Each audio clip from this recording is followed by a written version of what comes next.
क्या पहले स्वामी अविनाश ऐसे ही थे?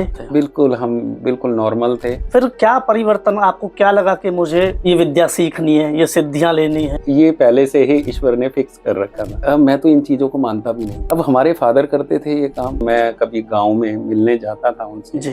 तो वहाँ बहुत भीड़ लगी हुई होती थी। रात के 12 बज जाते थे और हमें समय नहीं मिल पा रहा है अपने फादर से बात करने के लिए। मैं उनको यही कहता था, कहाँ अपने अंधविश्वास में आप पड़े हुए हैं। हुआ क्या, जब उनकी मृत्यु का समय निश्चित हुआ तब उन्होंने लास्ट समय पे मुझे कहा था, पुश्तैनी विद्या है और ये परिवार में से एक व्यक्ति को मिलती है। मैं तो इस चीज के खिलाफ था बिल्कुल।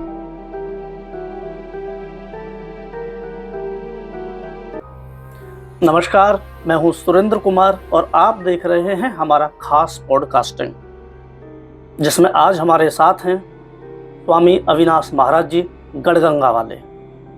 उन्हें आप लोगों ने कई सारे पॉडकास्टिंग में देखा होगा। वो पैनॉर्मल वर्ल्ड के एक्सपर्ट माने जाते हैं। वो भूत प्रेत पिशाच इन सब का इलाज करते हैं, किया कराया उतारा इन सब से लोगों को मुक्ति दिलाते हैं। पॉडकास्टिंग में तो आप उन्होंने स्टूडियो में देखा होगा, लेकिन आज हम उनके धाम पर आए हैं, पानीपत। तो सबसे पहले हम स्वामी जी का स्वागत करते हैं अपने कार्यक्रम में। स्वामी जी, आपका बहुत बहुत स्वागत है। बहुत बहुत आभार आपका कि आप यहाँ तक पहुँचे। हृदय से मैं धन्यवाद करता हूँ आपका कि आप हमारे तक पहुँचे हैं। बहुत बहुत धन्यवाद। शुरू करते हैं स्वामी जी। तो शुरू करने के लिए हम देखिए जितने भी पॉडकास्ट में गए हैं जी, तो हम महादेव का मंत्र बोल के या एक जयकारा लगा के तो फिर शुरू करते हैं। बहुत जयकारा वीर बजरंगी, हर हर महादेव। तो स्वामी जी, जानना चाहेंगे जी, क्या पहले स्वामी अविनाश ऐसे ही थे या एक नॉर्मल इंसान थे? बिल्कुल, हम बिल्कुल नॉर्मल थे। एक साधारण व्यक्ति थे कि अब हम असाधारण हो गए हैं। नहीं, हम अब भी साधारण ही हैं। बस थोड़ा सा हमारा वेशभूषा साधु संतों वाली हो गई है। हाँ, पहले क्या था, हम बिल्कुल एक साधारण व्यक्ति की तरह ही रहते थे। कोई दाढ़ी मूछ नहीं था, कोई कुछ नहीं था। अपना बिजनेस हम संभाल रहे थे। जी। फिर क्या परिवर्तन, आपको क्या लगा कि मुझे ये विद्या सीखनी है, ये सिद्धियां लेनी है? ऐसा क्यों आपको लगा? ऐसी क्या घटना आपके जीवन में आई? देखिए सुरेंद्र जी, क्या है कि ये पहले से ही ईश्वर ने फिक्स कर रखा था। जी। जैसा कि मैं तो इन चीजों को मानता भी नहीं था। जी।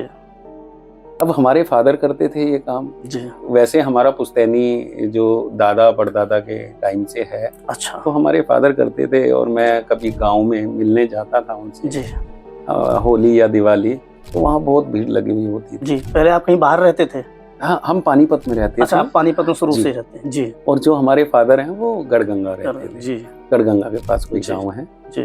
तो मैं जब भी जाता था वहाँ पे तो देखता था इतनी भीड़, और मैं उनसे मिलता था, बस नमस्ते करता था। वो कहते थे, हाँ ठीक है बेटा आया है, बैठ जा, मैं बात करता हूँ। रात के 12 बज जाते थे और हमें समय नहीं मिल पा रहा है अपने फादर से बात करने के लिए। तो उनकी मेरी इसलिए बनती नहीं थी।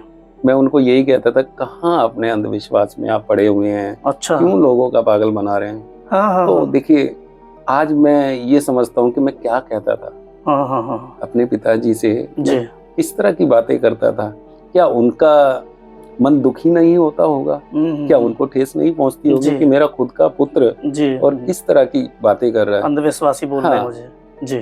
तो वो यही कहते थे कि बेटा देखिए, सबसे पहले जो जितने लोग आए हुए हैं, अगर मेरे हाथ के जस से उनका भला हो रहा है तो मैं थोड़ी करने वाला हूँ, वो परमात्मा करवा रहा है। जी। तो अब जैसे ऐसा तो होता रहता था हमारे साथ में। अब हुआ क्या, जब उनका समय आया, जब उनकी मृत्यु का समय निश्चित हुआ और वो उनको लगा कि अब मैं जाने वाला हूँ, तो उन्होंने मुझे फोन किया। फिर वो पानीपत आए और पानीपत आके बिल्कुल स्वस्थ थे, सारा कुछ ठीक है। 4-5 दिन ठीक रहे, उनके बाद में उनका स्वास्थ्य गिरने लगा। अच्छा। मतलब इस तरह से गिर चुका था स्वास्थ्य कि उनका चलना फिरना भी बंद हो गया था। ओके। वो फोटो भी हैं, 2-4 फोटो, वो मैं दिखा दूंगा कैसे मैं उनको हाथों में लेके बाथरूम ले जा रहा हूँ, या मतलब बहुत ज़्यादा उनकी स्थिति खराब हो जी। गई थी, तब उन्होंने लास्ट समय पे मुझे कहा था कि देख अब मेरे पास ज़्यादा समय नहीं है जी। और ये पुश्तैनी विद्या है जी। और ये परिवार में से एक व्यक्ति को मिलती है। अच्छा। तो मैं शुरू से कहता आ रहा हूँ कि आपको ये विद्या सीखनी चाहिए और कोई ले नहीं रहा है। उन्होंने आपके अंदर ऐसी कोई चीज, क्योंकि वो तो मतलब मैं तो सिद्ध सबसे पुरुष थे, बड़ा नास्तिक। तो लेकिन उनको लगता होगा, उन्होंने कुछ चीज देखी होगी हाँ, आपके उन्होंने अंदर। कोई ऐसी चीज देखी मेरे नहीं तो अंदर। और भी आपके परिवार में आपके हाँ। भाई किसी और को भी दे सकते थे वो। हाँ, हमारे जो और भाई हैं उनको भी दे सकते थे, जी। बाकी उन्होंने मुझे ही क्यों चुना। यस। मैं तो इस चीज के खिलाफ था बिल्कुल। जी। मैं तो अपना, हमारी मिसेज भी थी, अगर वो बीमार हैं तो हॉस्पिटल में दिखाता था, मैं उनकी सुनता ही नहीं था। जी। मेरा सब अंधविश्वास है। अच्छा। और लास्ट समय पे जब उन्होंने कुछ दिया, एक भभूति ली और बस ऐसे ऐसे करके और गिलास में जाके जा पिला दे, आज से ठीक हो जाएगी। अच्छा। अरे जो महिला, मतलब वो बीमार थी। हाँ हाँ, वो बीमार थी, हमारी जो अर्धांगिनी है, जी। तो वो बेड पे ही रहती थी। खाना भी हमें पता है कि हम कैसे, हमारा भोजन या तो बाहर से आता था या फिर हमारी गुड़िया है, जी। वो गुड़िया हमारी छोटी सी होती थी और वो उस समय से खाना उसने सीख लिया, जी। वो ही बना के और पूरे घर का खाना बनाती थी गुड़िया। जी। तो हुआ क्या, उन्होंने एक थोड़ी सी भभूति ली और गिलास में डाला, जा पिला दे, आज से ठीक रहेगी। तो वो दिन है, आज का दिन है, वो बिल्कुल स्वस्थ है।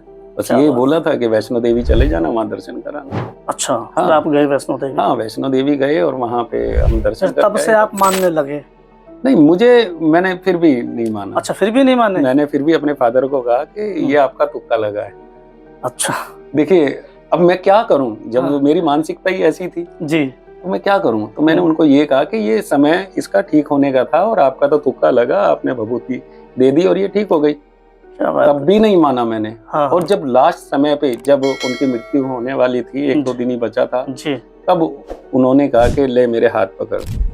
जब मैंने हाथ पकड़े और जो मुझे फील हुआ, और मैं काफी दूर पीछे दीवार में जाके लगा, मैं बोला एक व्यक्ति इतना पीड़ा में है और अब स्वास्थ्य भी ठीक नहीं है, तो ये बिजली का करंट जैसा कहाँ से लगा इतना तो तेज? कहीं ना कहीं आपको शक्तिपात दे दिया उन्होंने। तो मुझे तो कुछ ऐसा ही लगता है। हाँ, वो शक्तिपात। हाँ, तो अब क्या है कि जैसे भी उन्होंने हमें ज्ञान देना शुरू किया और एक एक चीज प्रैक्टिकल करके दिखाई। जी, जी। शायद मैं आपको नहीं ऐसा कुछ दिखा सकता कि हम कोई चमत्कार करते हैं। जी। चमत्कार तो महामाई करती है या भोलेनाथ करते हैं। जी। हम कुछ भी नहीं है, हम एक शून्य हैं।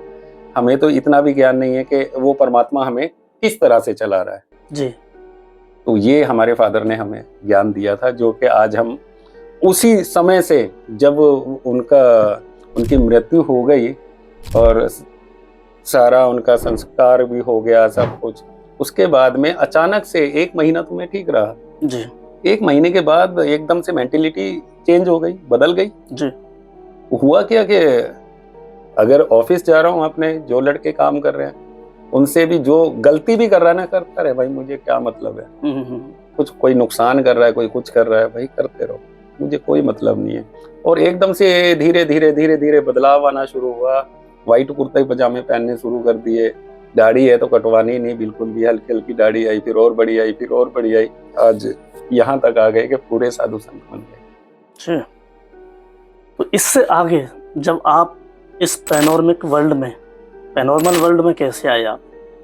देखिए क्या है कि हमारे फादर ने बहुत कुछ हमें फील कराया कि ये चीजें होती हैं। तो उस चीज का अध्ययन किया। अच्छा।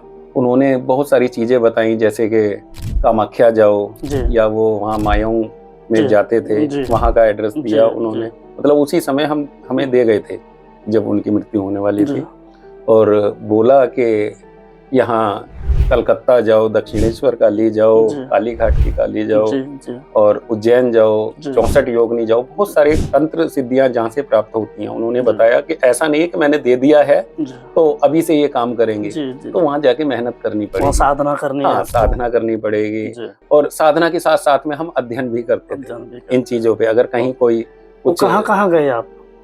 देखिए हम 64 योगिनी भी गए हैं। वहाँ का कोई अनुभव कुछ ऐसा जो आपने किया? बहुत अलग से अनुभव हमारे दर्शकों के साथ शेयर। देखिए अनुभव ये है, अब कोई और जाएगा, उसको कुछ नजर आए ना आए, मैं उसके बारे में कोई टिप्पणी नहीं करना चाहता। मैं अपने बारे में बताता हूँ जो मेरे साथ में अनुभव हुआ। जब मैं वहाँ जाके पहले भोलेनाथ के दर्शन करे, क्यों वहाँ पे 64 योगिनी है जो सेंटर में जो मठ बना हुआ है, जो मंदिर बना हुआ है, उसमें जी। भोलेनाथ की वो लगी हुई है, शिवलिंग है। जी। वहां जाके उनके दर्शन किए और फिर मैं एकांत में बैठ गया। जी। काफी समय से बैठा रहा। जब मेरी आंखें खुली और उसके चारों तरफ में ना बहुत सारे खंबे हैं, 64 खंबे हैं। अच्छा। तो मुझे ऐसा प्रतीत हो रहा था कि खंबे के पीछे कुछ छोटी बच्ची, कुछ महिलाएं, कुछ इस तरह से कोई झांक रहा है। अच्छा। ऐसा मुझे लगा। देखिए, मैं क्लियर तो नहीं कह सकता। और जब मैंने ऐसा कुछ देखा और मुझे लगा कि नहीं, खंभों के पीछे कोई है, फिर मैं उनके खंभों के पीछे भी एक राउंड लगाया, देखा, तो मुझे कुछ भी नजर नहीं आया। दूर से ऐसा प्रतीत हो रहा था।